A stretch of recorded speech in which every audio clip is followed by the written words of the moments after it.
परमेश्वर आज भी इंतजार करता है आपका कि आप दलेर हो जाएं, आप हियाव बांधे, आप दृढ़ रहे और उसके पीछे चलने के लिए तैयार रहे। और यीशु मसीह के नाम में दलेरी आपकी लाइफ में एंटर करे। अगर आमीन हो जाए चर्च की आशीष आपकी।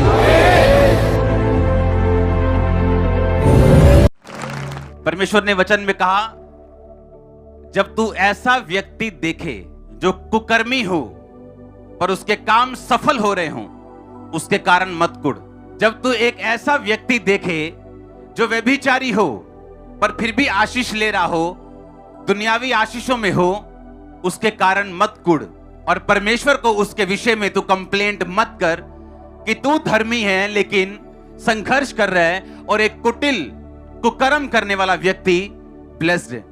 जो वचन आज आपने सुना, जब हम नूह के बेटों को देखते हैं तो जिस बेटे ने नूह को नंगा देखा था उसको श्राप मिला था, उसके वंश को मिला था श्राप। और बाइबल ऐसा कहती है, अगर आप ध्यान से बाइबल को पढ़ें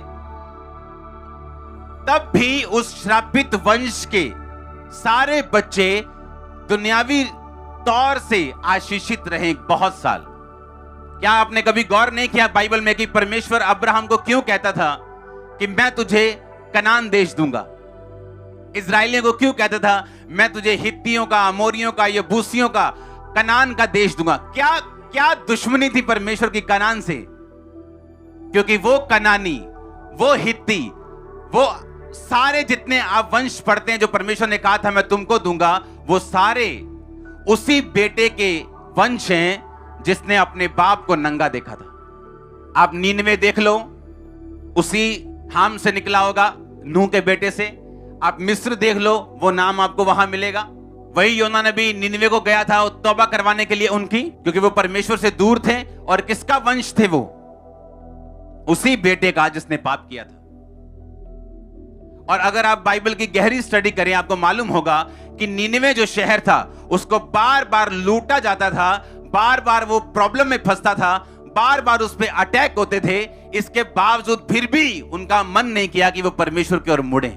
इसलिए मैंने कहा कितना फायदेमंद है धर्मी रहना, क्योंकि एक पापी अगर आशीषित भी हो जाए तो बाइबल कहती है उसकी आशीष बनी नहीं रहेगी। और परमेश्वर धर्मी का ध्यान रखेगा, उसके वंश का ध्यान रखेगा। वो आज सफर कर सकता है, आज मुश्किल में हो सकता है, पर कल उसी का है यीशु मसीह के नाम में। मैं घोषणा करता हूं कल आपका है चर्च, वो आपके बच्चों का है, वो आपकी फैमिली का है। आमीन ऊंचा है तो ये आशीष आपकी है। इसलिए मैंने कहा कितना फायदेमंद है धर्मी रहना, क्योंकि पापी अगर फलवंत भी हो जाए तो वो कटने के लिए होगा। बाइबल कहती है जब परमेश्वर ने जल प्रलय के द्वारा सारी पृथ्वी का नाश किया, नूह और उसके 3 बेटे, उसकी 3 बहुएं और उसकी पत्नी बची, और एक लड़के से फिर पाप शुरू हुआ और उसका कारण नूह खुद था। बाइबल कहती है उसने इतनी शराब पी कि वो बेसुध हुआ। इसलिए बाइबल कहती है मदिरा चाहना रईसों को नहीं फबता। अगर आप स्पिरिचुअली रईस होना चाहते हैं, मदिरा आपको नहीं फबती, वो आपके लिए नहीं बनी। शैतान जितने मर्जी आपको वचन से आपको एग्जांपल्स दे, लेकिन वो रॉन्ग ही रहेगा हमेशा। हालेलुया। और वो व्यक्ति जिन्होंने अपने बाप के नंगेपन को ढका, बाइबल कहती परमेश्वर ने उन्हें फलवंत किया और आने वाले सभी देश, ब्लेसिंग्स परमेश्वर ने उन लोगों के लिए रखी। अब आप देख लो, आपने धर्मी की साइड पे रहना है या अपने शरीर की इच्छाओं को पूरा करना है। अगर आप धर्म की साइड पे रहेंगे, यीशु मसीह की साइड पे रहेंगे, होली स्पिरिट की साइड पे रहेंगे, तो एंड में विक्ट्री आपकी होगी। शैतान आप पे कब्जा नहीं कर पाएगा। आमीन। छोटा है चर्च। आप मेरी बात को समझ रहे कि नहीं? एक पापी जितना मर्जी फलवंत क्यों ना हो जाए, इसका मतलब यह नहीं है कि परमेश्वर उसके साथ है। एक व्यक्ति पाप करने के 1 महीने बाद दुनियावी रूप से अगर आशीषित हो जाए, इसका मतलब यह नहीं है कि परमेश्वर ने उसके पाप को लीगल कर दिया या एक्सेप्ट कर लिया। आपने आज चूज करना है, चुनना है, आपने किस तरफ रहना है, परमेश्वर की तरफ, शरीर की तरफ, शैतान की तरफ, किसकी तरफ आप रहना चाहते हैं। अगर आप परमानेंट रहना चाहते हैं, ब्लेस्ड रहना चाहते हैं, स्ट्रांग रहना चाहते हैं, आपको परमेश्वर की तरफ रहना पड़ेगा। आपका शरीर मानेगा नहीं, वो आपको अपनी ओर लेके जाएगा, लेकिन उसके अलग नुकसान हैं।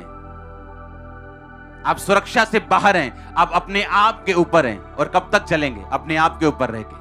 जिस नगर की सुरक्षा यहोवा न करे, जागने वाले का परिश्रम व्यर्थ होगा, बाइबल कहती। आप तैयार हैं धर्मी रहने के लिए? देखो कितनी बड़ी इंकरेजमेंट है ये, कितनी बड़ी इंकरेजमेंट है बाइबल में कि उन लोगों का क्या हुआ जिन लोगों ने परमेश्वर का साथ नहीं रखा।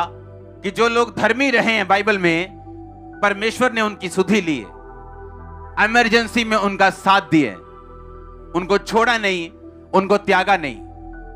और कई बार हम इतने मंद बुद्धि या आप कह लो कि डंगर बुद्धि हो जाते हैं, पशु बुद्धि हो जाते हैं कि हमें अपनी लाइफ के आसपास हो रही घटनाओं से यह समझ नहीं आता कि परमेश्वर हमें क्या कहने की कोशिश कर रहे हैं। जब निनवे पे अटैक होते थे और बार बार उनको लूटा जाता था, उन्होंने कभी यह कोशिश नहीं की ये जानने की कि हम उस वंश से निकले हैं जिन पे परमेश्वर का श्राप है और हमको परमेश्वर की ओर मुड़ जाना चाहिए। लेकिन उन्हें लगता था कि ये नॉर्मल चीजें हैं, घर में सब तरह की मुश्किलें ये नॉर्मल है, सबके घर ऐसे ही, फाइनेंशियल ट्रबल सबके ऐसा ही है, बीमारियां घर में लमक रही हैं, टपक रही हैं, सबके घर ऐसा ही है। नहीं भाई, सबके घर ऐसा नहीं। हालेलुया। वो इतने सेंसिटिव नहीं थे ये देख सकते कि हम पे अटैक क्यों हो रहे हैं बार बार, हमें इन अटैक्स के नीचे क्यों हैं, हमें बार बार क्यों लूटा जा रहा है, क्योंकि हम यहोवा से दूर हैं और उस वंश के बेटे और बेटियां हैं जो वंश परमेश्वर से दूर था और जिस पे परमेश्वर का श्राप था। इसलिए आज जब एक व्यक्ति मूर्ति पूजा घराने से निकलता है, बाइबल कहती है जो मूर्तियों को पूजेगा उस पे श्राप रहेंगे, क्योंकि वो ना बोल सकती ना सुन सकती और तुम भी ऐसे ही हो जाओगे। लेकिन हम कभी भी इतने सेंसिटिव नहीं होते कि इतने ट्रबल हमारी फैमिली में क्यों है, क्योंकि परमेश्वर से हम दूर हैं और श्रापों के नीचे।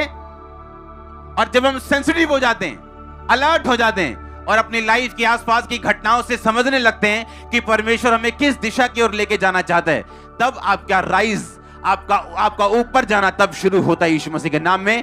तब आपका फलवंत होना शुरू होता है, आगे बढ़ना शुरू होता है। आप उन बंधनों को तोड़ते हैं जो आपकी फैमिली में वंशों से आपके अंदर घुस चुकी हैं, वो चीजें समा चुकी हैं आपके अंदर, वो श्राप, वो बीमारियां, वो शैतान के कब्जे, आप उनसे निकलते हैं यीशु मसीह के नाम में। और मैं घोषणा करता हूं, आज जो व्यक्ति तौबा के मूड में आया और तौबा करके जाएगा, आप छूटेंगे और छुड़ाने वाले होंगे। मैं नहीं जानता ये आमीन किसका ऊंच है, लेकिन मैं एक बात जानता हूं कि जो सीरियस है आज, मैंने कहा आप छुड़ाने वाले होंगे और छूटेंगे भी यीशु मसीह के नाम में। आप छूटेंगे और छुड़ाने वाले भी होंगे। आमीन। ऊंचा तो ये बरकत आपकी है चर्च। हालेलुया। अब शैतान के पास बहाने है, अभी तू जवान है, उसके पास बहाने है, अभी तू बूढ़ा है, अभी तू अधेड़, उसके पास 500 तरह के बहाने। वो नहीं चाहता आप छूटें, वो नहीं चाहता आप सेंसिटिव हो, वो नहीं चाहता आप चीजों को रिकॉग्नाइज करें, पहचाने जो आपके आसपास हो रही। प्रॉब्लम नहीं, प्रॉब्लम यह है कि उसकी उत्पत्ति कहां से हुई। प्रॉब्लम गरीबी नहीं है, प्रॉब्लम यह है कि वो गरीबी कहां से पैदा हुई। अगर तो वो पैदा हुई है परमेश्वर की परीक्षा से, कि परमेश्वर 1 साल, 2 साल, 2.5 साल आपको उस फाइनेंशियल ट्रबल से निकालकर आपको मजबूत करना चाहता है और ब्लेस करना चाहता है, तो यह अलग बात है।